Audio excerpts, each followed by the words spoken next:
Assalamualaikum warahmatullahi wabarakatuh. Perkenalkan kami dari kelompok 5. Di sini kami hendak mempresentasikan dengan judul tema yaitu transport layer. Untuk anggota kelompok kami yang pertama ada Sonia Rahel, yang kedua ada Maulidia Fitria, ketiga ada Rehan Aji, yang keempat ada Kristot Wahyu, yang kelima ada Riko Armando.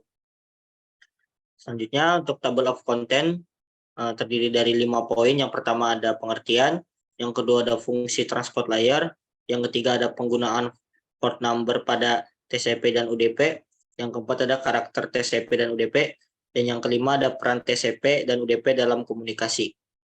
Oke, untuk yang pertama akan dijelaskan oleh Sonia. Saya persilahkan.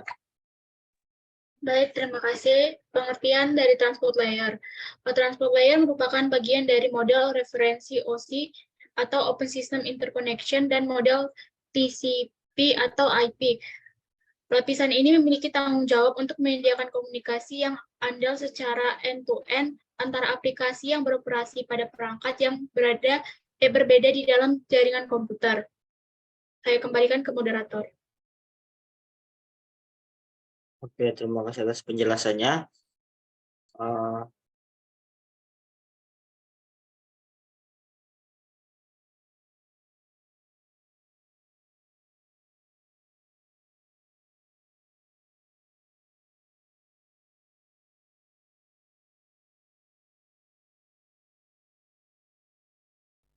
Selanjutnya ada fungsi transport layer akan dijelaskan oleh Maulidia Fitria. Saya persilahkan.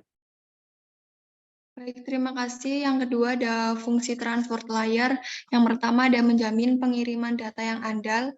Transport layer bertugas untuk memastikan bahwa data yang dikirimkan dari satu perangkat ke perangkat lain dapat diterima dengan sempurna, terurut, dan tanpa kesalahan. Yang kedua ada mengatur aliran data. Transport layer ini mengelola aliran data antara sumber dan tujuan dengan mengendalikan jumlah data yang dikirimkan pada satu waktu. Yang ketiga ada pengaturan kesalahan. Transport layer ini mendeteksi dan memperbaiki kesalahan yang terjadi selama pengiriman data.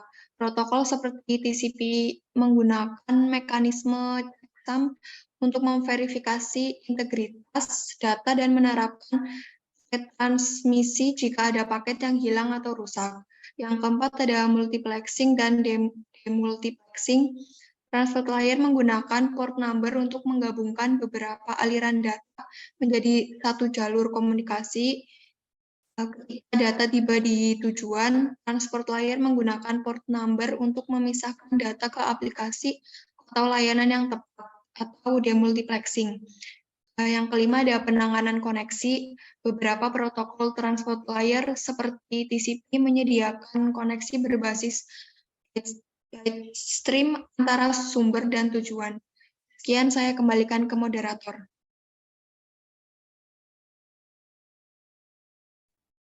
Oke, terima kasih atas penjelasannya.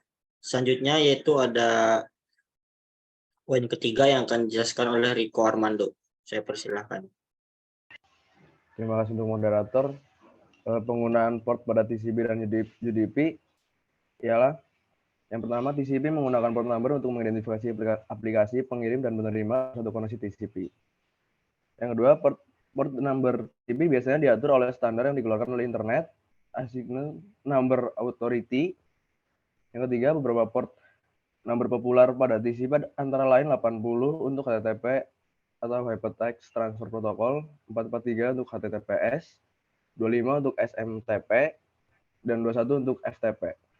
UDP menggunakan port number untuk mengidentifikasi aplikasi pengirim dan penerima pada setiap datagram yang dikirim. Port number UDP juga diatur oleh standar yang dikeluarkan oleh IANA. Beberapa port number populer pada UDP antara lain 53 untuk DNS, 67 dan 68 untuk DHCP, dan 123 untuk NTP Network Time Protocol. Terima kasih moderator.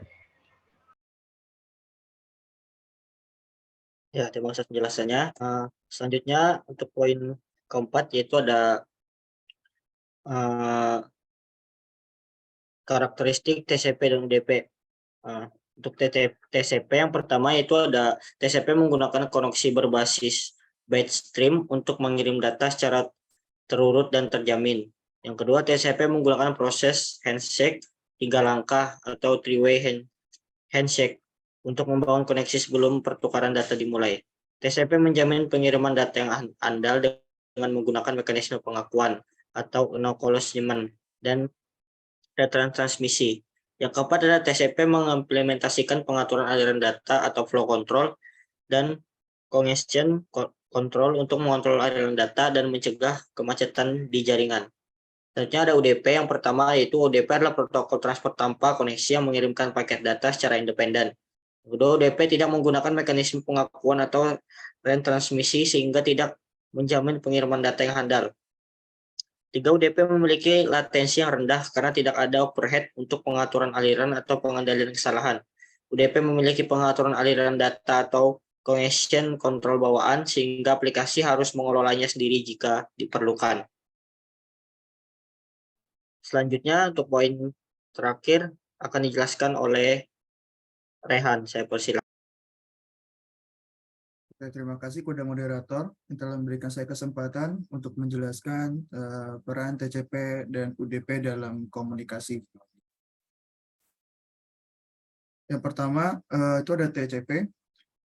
TCP digunakan untuk aplikasi yang memerlukan keandalan dan kontrol aliran yang ketat seperti transfer file dan email.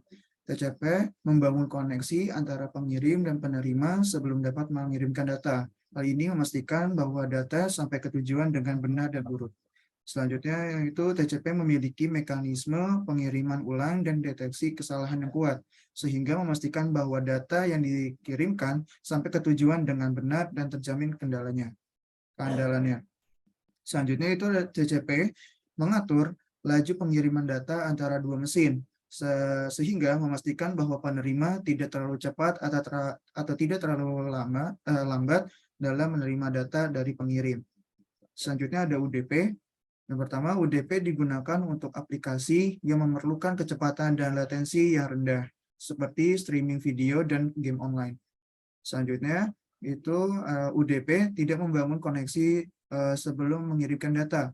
Hal ini membuat UDP lebih cepat dan ringan dibandingkan dengan TCP.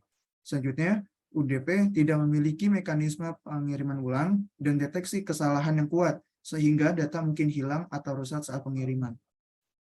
Nah, selanjutnya itu UDP tidak mengatur laju pengiriman data antara dua mesin, sehingga memungkinkan penerima untuk menerima data dengan cepat yang lebih tepat daripada pengirim yang mengirimkannya. Terima kasih, saya kembalikan ke moderator. Oke, terima kasih atas penjelasannya. Sekian presentasi dari kelompok kami tentang transport layar. Jika ada salah kata, kami mohon maaf. Assalamualaikum warahmatullahi wabarakatuh.